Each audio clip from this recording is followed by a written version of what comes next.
Bonjour, ici Serge 1965, directement de la rivière des Outaouais à Gatineau, en ce 2 septembre 2010. Soyez les bienvenus à une autre capsule. Aujourd'hui, c'est la nourriture spirituelle qui sera abordée.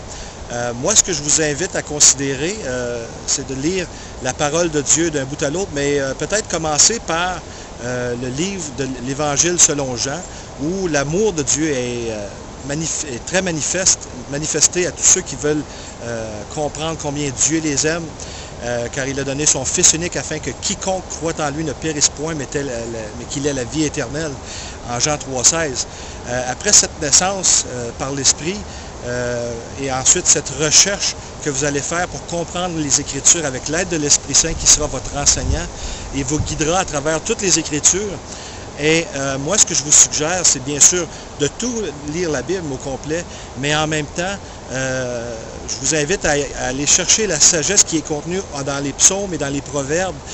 Moi, ce que je fais, j'en prie 5 psaumes par jour pour couvrir les 150 psaumes pendant un mois. Et je lis un chapitre des proverbes à chaque jour pour couvrir les 30 chapitres de proverbes durant le mois. Je répète le même cycle à chaque mois. Ça, c'est en plus de ma lecture de dévotion où je vais au travers de toute la Bible.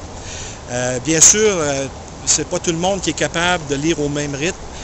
Seulement, ce qui est important, ce n'est pas la quantité de lecture que vous allez faire, mais la qualité du temps passé en présence de Dieu, parce que, comme Jean 1 le dit clairement, au début était la parole était avec Dieu et la parole était Dieu. Jésus-Christ est donc la parole vivante de Dieu. La Bible est donc la voix du Seigneur qui doit entrer dans vos cœurs. Et quand vous allez mettre en pratique tout ce que Dieu vous commande, eh bien, vous allez pouvoir marcher d'une façon qui est agréable à ses yeux. Eh bien, c'est l'invitation que je vous lance aujourd'hui à étudier les Saintes Écritures.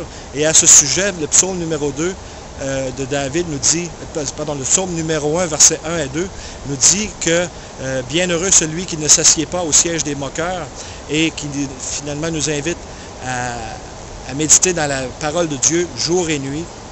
Et nous avons une bénédiction à faire ainsi.